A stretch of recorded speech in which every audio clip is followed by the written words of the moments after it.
It's a service nearly 1 million Torontonians depend on. And though the Daily Bread Food Bank gets more than half of its donations during the holidays, the need is year-round. And the clients have also changed, bringing new challenges to how the charity organization feeds those in need.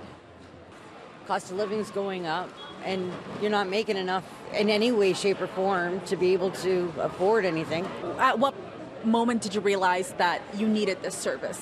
When the rent was going up and not getting paid much, like you need food to function. With the pride and everything else, that I decided to come in and take a look. Where do you think you would be if you didn't have this service here? I'd probably be homeless. Today, the Daily Bread Food Bank is full of volunteers sorting out the thousands of donations that have come pouring in these last 2 months. This makes up for 60% of annual donations the charity organization receives. And in the last decade, the group has changed how it reaches out to those who require their services the most. That's because the clients have also drastically changed. The food bank has seen rising numbers in seniors, people in the inner suburbs, and the most alarming for the organization, that 40% of food bank users have a post-secondary education.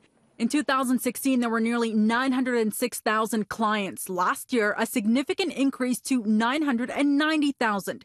This year, the food bank served 914,000. 120,000 of these were families, bringing the number of food bank clients well over the 1 million mark. Well, the overall number decreased slightly year over year, but it's a staggering number. Almost 1 million individuals had client visits with the food banks this past year. So it's a staggering number, and it's becoming more concentrated. When you think about some of the stereotypes that you might have of individuals experiencing poverty, that doesn't come to mind. Are your clients the same as they used to be 10 years ago?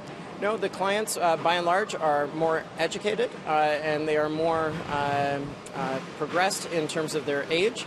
And we are seeing more people who are the working poor making use of food banks. That's surprising. No, not a lot of people would think that. We have seen a movement of individuals who need food banks move from the downtown core to the inner suburbs. So that has gone up by 86% since the recession. In these last few years, poverty has also migrated from the downtown core and struck the inner suburbs. Today, Scarborough is home to a little over 263,000 food bank clients, an 86% increase since 2008.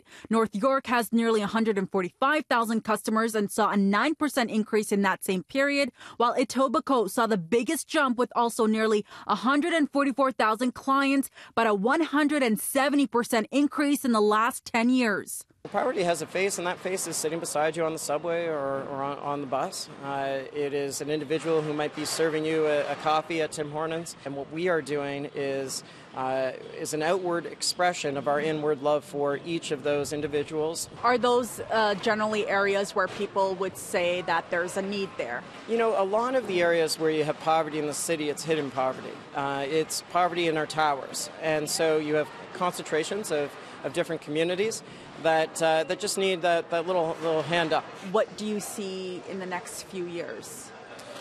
Well, I'm an optimistic guy by nature, and so I want to see an increase in terms of the amount of affordable housing that's being developed.